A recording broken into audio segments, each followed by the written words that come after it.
یہ بات ہے قرآن کی۔ اے محمد کے ماننے والوں، کہو اپنے نبی سے کہ اس پہاڑ کو سونے میں بدل دیں اور اس معجزے کے جواب میں ہم ایمان لے آئیں گے۔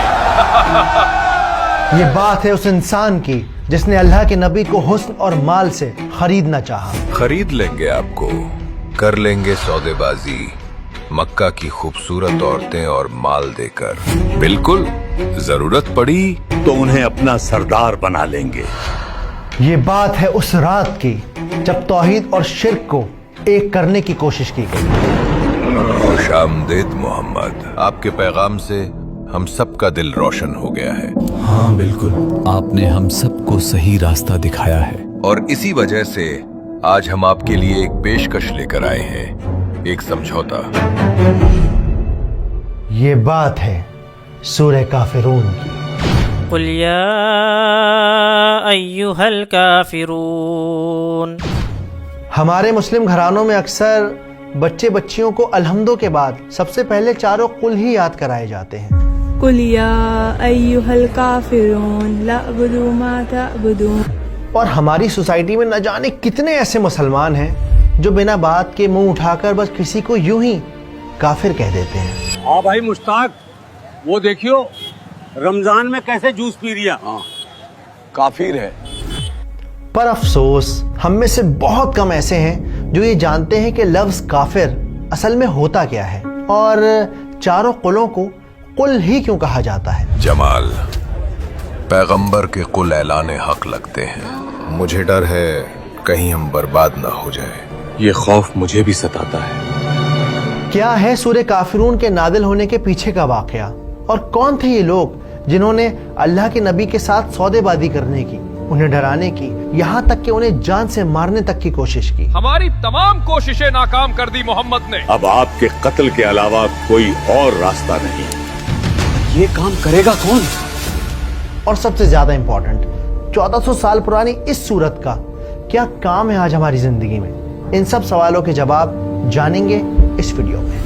اعوذ باللہ من الشیطان الرجیم، بسم اللہ الرحمن الرحیم، قل یا ایھا الکافرون لا اعبد ما تعبدون۔ اسکالرز کہتے ہیں کہ سورہ کافرون مکہ کے اس دور میں نازل ہوئی جب مکہ کے سردار اپنے ہر ظلم، ہر چال کے باوجود ناکام ہو گئے۔ 4 دن سے تیرا یہ حال ہے، اب تو بول دے کہ عزا تیرا خدا ہے۔ یہ قبیلوں کے سردار ایمان لائے ہوئے لوگوں پر ظلم کرتے، ان کے سینوں پر پتھر رکھتے، ان کے جسموں کو آگ سے دہکاتے، یہاں تک کہ ان کو اتنا پیٹتے کہ جسم سے گوشت الگ ہو جاتا۔ بتا، کیا تو اب بھی نبی پر یقین رکھتا ہے؟ بول مردود۔ بلاؤ اپنے اس اللہ کو۔ ہر کوشش، ہر ظلم کے باوجود بھی جب مسلمان اسلام کی راہ سے نہ ہٹے تو ان مکہ کے سرداروں نے اپنا رخ بدل لیا۔ انہوں نے فیصلہ کیا کہ وہ آپ صلی اللہ علیہ وآلہ وسلم کو خرید لیں گے۔ ہماری ہر چال بیکار ہو گئی، ہم نے انہیں شاعر کہا، دیوانہ کہا، سمجھ نہیں آتا اب کیا کریں۔ سب بیکار۔ عقل مندی اسی میں ہے کہ ہم انہیں حسن اور پیسوں کے دم پر خرید لیں۔ صحیح کہتے ہو اتبا، خرید لیں گے آپ کو مکہ کی خوبصورت عورتیں اور مال دے کر، بالکل ضرورت پڑی تو انہیں اپنا سردار بنا لیں گے۔ خرید لیں گے۔ لیکن مکہ کے سرداروں کی یہ کوشش بھی ناکام ہو گئی۔ جسے اللہ نے کوثر عطا کر دی ہو، پھر اسے کس چیز سے خریدا جا سکتا ہوگا؟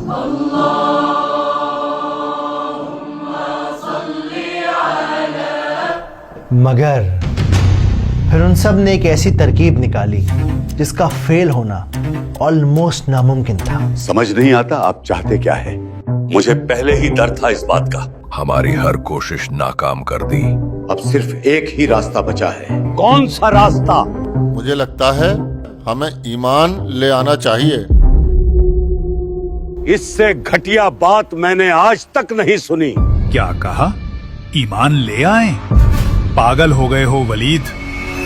ولید بن مغیرہ کی یہ بات سن کر قریش کے سردار بھونچکا رہ گئے، لیکن پھر ولید نے انہیں سمجھایا کہ آپ صلی اللہ علیہ وآلہ وسلم کے ساتھ سودے بازی کرنی ہوگی، ایک کوئی بیچ کا راستہ اختیار کرنا ہوگا، کیونکہ اب مسلمانوں کو ان کی راہ سے ہٹانا ممکن نہیں۔ تو کیوں نہ کمپرومائز کیا جائے, آپ صلی اللہ علیہ وآلہ وسلم کے ساتھ ایک ڈیل کی جائے, ایک ایسا سودا جس میں ہم سب کا اور مکہ کے اس کاروبار کا سلسلہ چلتا رہے.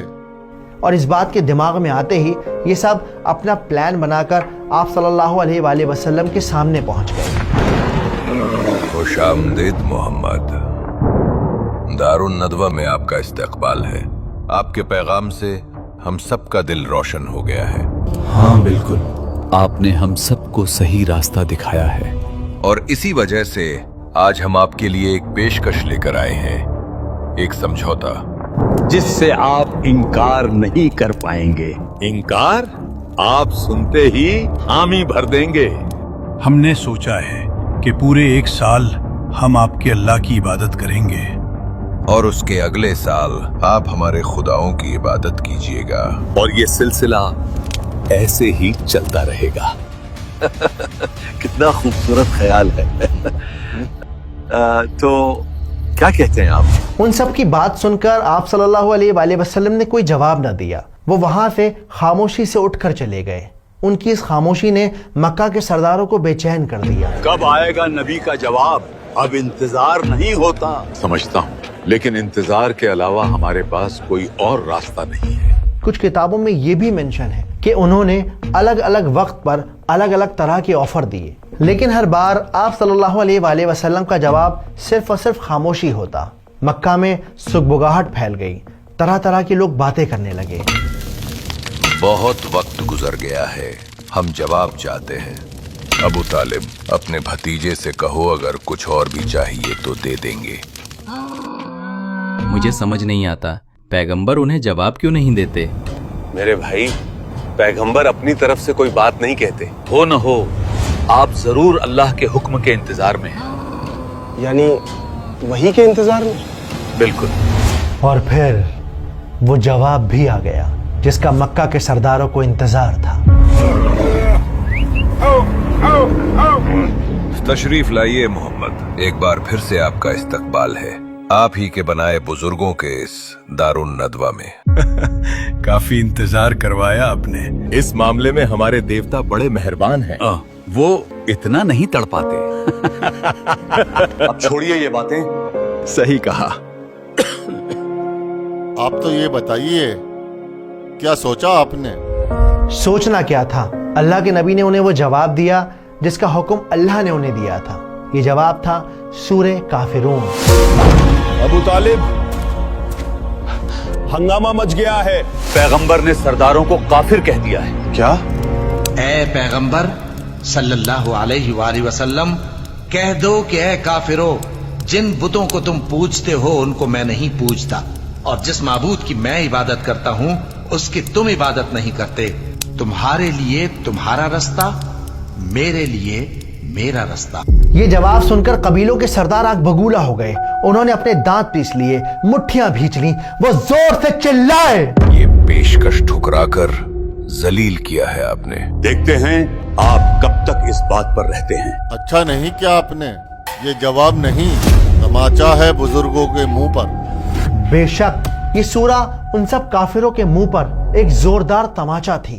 ایک ایسا تماچا جس نے توحید اور شرک کے درمیان ایک ایسی لکیر کو کھینچ دیا جسے قیامت تک مٹایا نہیں جا سکتا. تو یہ تھا سورہ کافرون کے نازل ہونے کے پیچھے کا واقعہ. اس سورت کے نازل ہونے سے مکہ کے سرداروں کی آخری امید بھی ختم ہو گئی. وہ سمجھ گئے کہ آپ صلی اللہ علیہ وآلہ وسلم کسی بھی طرح سے اپنے راستے سے ہٹنے نہیں والے, اور اس کے بعد ان کا ظلم بڑھتا چلا گیا. بائیکاٹ کرنا ہوگا آپ کا اور آپ کے ماننے والوں کا. ابو عروہ, وہ سورت تو سناؤ جو نبی پر نازل ہوئی تھی. اعوذ باللہ من الشیطان الرجیم, بسم اللہ الرحمن الرحیم. قل یا ایہا الکافرون لا اعبد ما تعبدون ولا انتم عابدون ما اعبد ولا انا عابد ما عبدتم ولا انتم عابدون ما اعبد لکم دینکم ولی دین. تو چلیے اب اس صورت کو سمجھتے ہیں سینیمیٹک انداز میں آسان طریقے سے. تو پہلی آیت کیا ہے؟ قل یا ایھا الکافرون، کہ اے نبی آپ کہہ دیجئے ان کافروں سے. اب دیکھیے اس پوری آیت میں دو بہت امپورٹنٹ لفظ ہیں، پہلا یہ قل اور دوسرا یہ کافرون. تو یہاں سمجھنے والی بات یہ ہے کہ جو قل ہے یہ کمانڈنگ ورب ہے، یعنی کہ ایک حکم ہے. تو اگر اس آیت میں قل نہ ہوتا تو بات کچھ یوں ہوتی کہ اے کافروں، لیکن قل کے لگانے سے اب یہ بات صاف ہو گئی، جیسے اللہ آپ صلی اللہ علیہ وآلہ وسلم سے کہہ رہے ہوں کہ آپ تو رحمت العالمین ہیں، آپ کے نیچر میں اتنی سختی نہیں ہے، شاید آپ کے لیے یہ بات کہنا اتنا آسان نہیں ہوگا. تو آپ ان کافروں سے کہہ دیجئے کہ یہ اللہ نے کہا ہے کہ اے کافروں.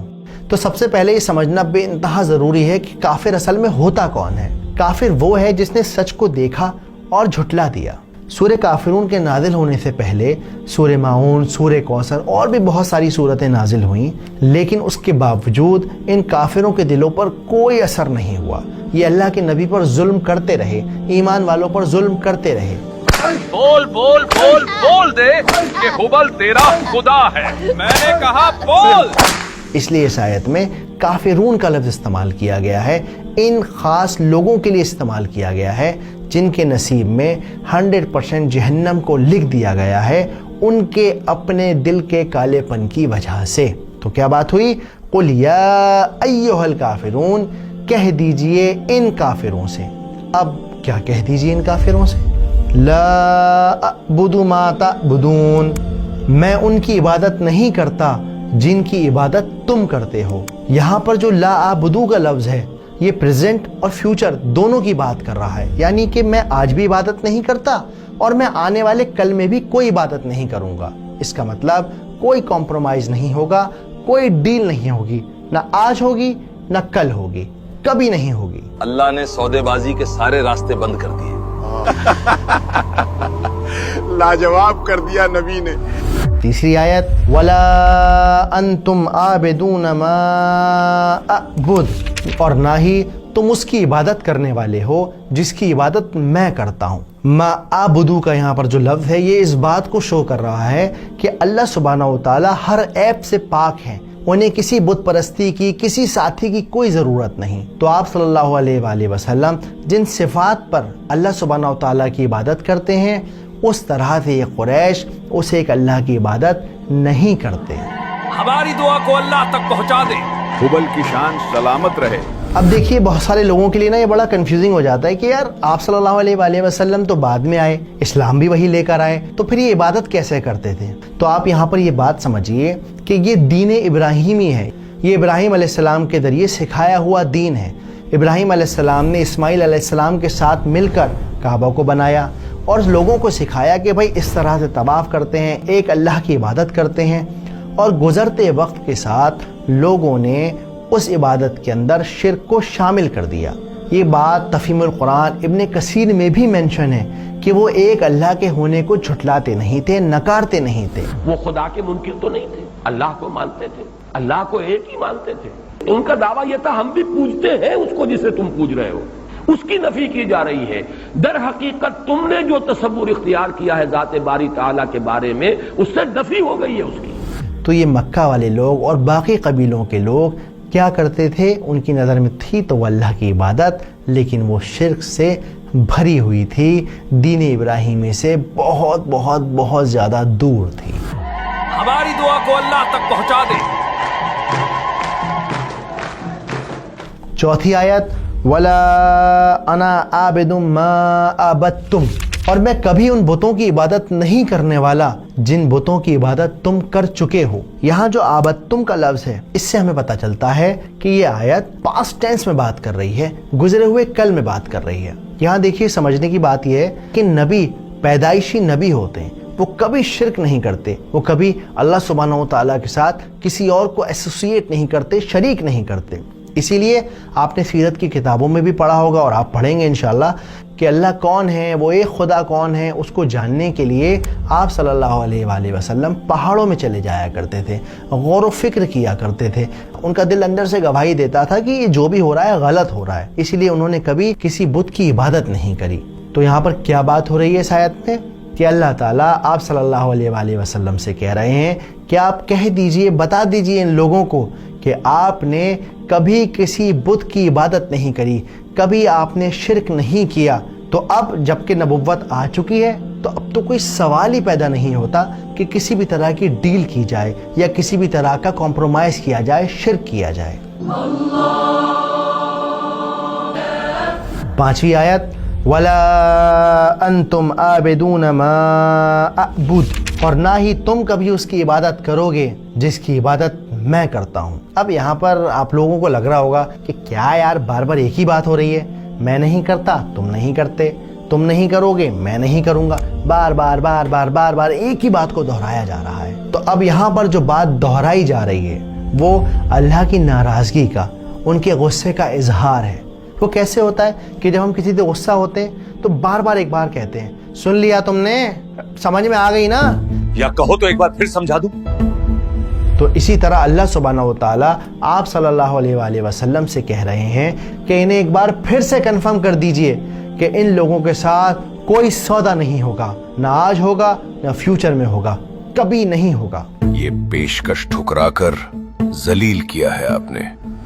آیت نمبر 6 آخری آیت لکم دینکم ولی دین، تمہارا دین تمہارے لیے اور میرا دین میرے لیے. تو یہاں یہ لکم کا لفظ اس بات کو بتا رہا ہے کہ یہ صرف ان خاص لوگوں کے لیے کہا جا رہا ہے جو کبھی اپنا راستہ نہیں چھوڑیں گے، ہمیشہ کفر پر ہی رہیں گے. اور یہ جو دین کا لفظ ہے یہ بھی بڑا مزے کا لفظ ہے، اس کا مطلب صرف اور صرف مذہب نہیں ہوتا. امام راغب الاصفہانی اپنی کتاب مفردۃ القرآن میں مینشن کرتے ہیں کہ دین کے بہت سارے معنی ہیں. دین ایک طریقہ ہے، ایک رویہ، جزا اور سزا ہے، حکم اور اطاعت ہے، یہ ایک نظام ہے. البتہ دین کہتے ہیں نظام، تو جو دین ہے اس میں مذہب بھی شامل ہے. تو اس آیت میں کیا بات ہو رہی ہے کہ جو کفر تم کر رہے ہو اس کا حساب اللہ کے یہاں تمہیں مل جائے گا، اور جو میں کام کر رہا ہوں، جس دین پر میں چل رہا ہوں، اس کا حساب اللہ کے یہاں مجھے مل جائے گا. محمد نہیں سمجھیں گے کہ ہم لات اور عزا کی عبادت صرف اس لیے کرتے ہیں تاکہ یہ ہمیں اللہ کے قریب کر دیں. تو اب اس صورت کو جلدی سے فٹافٹ سمجھ لیتے ہیں کہ پوری صورت میں بات کیا ہوئی ہے. قل یا ایھا الکافرون، اے نبی کہہ دیجئے ان خاص چنے ہوئے قریش کے لوگوں سے جن کی پہچان کفر بن چکی ہے کہ آپ صلی اللہ علیہ وآلہ وسلم نے نہ آج ان کے بتوں کی عبادت کری ہے اور نہ ہی فیوچر میں کبھی ان کے کسی بت کی عبادت کریں گے، اور جس اللہ کی عبادت آپ کرتے ہیں اس ایک اللہ کی عبادت یہ نہیں کرتے، اور آپ نے کبھی زندگی میں شرک نہیں کیا. اور آج جب آپ پر نبوت کا ظہور ہو چکا ہے تب تو کوئی گنجائش ہی باقی نہیں کہ آپ شرک کریں. اور کنفرم کر دیجئے انہیں ایک بار پھر کہ اللہ جانتا ہے کتنی بھی کوشش کر لی جائے تب بھی یہ لوگ اس کی عبادت نہیں کریں گے جس کی عبادت آپ کرتے ہیں، اور آخرت میں آپ کو آپ کے اعمال کا نتیجہ ملے گا اور ان کو ان کے کفر کا نتیجہ ملے گا. دیکھنا صبور، آخرت میں ہمارے یہی معبود لگائیں گے ہماری سفارش اللہ سے. تو یہ تھی تو امید ہے آپ کے من میں جو کافر کو لے کے سوال تھا کہ کسی کو بھی کافر بولنا یا کافر کیوں بولا گیا، یہ صورت کب نازل ہوئی اور کیوں نازل ہوئی. تو امید ہے آپ کو جتنے بھی من میں سوال تھے وہ آپ کے کلیئر ہو گئے ہوں گے. امید ہے ویڈیو آپ کو پسند آئی ہوگی. اگر پسند آئی ہو تو ویڈیو کو آپ زیادہ سے زیادہ لائک اور شیئر کریں. پھر ملتا ہوں اگلے سورے میں کسی میں، تب تک کے لیے اپنا خیال رکھیں. اللہ حافظ، بائے بائے.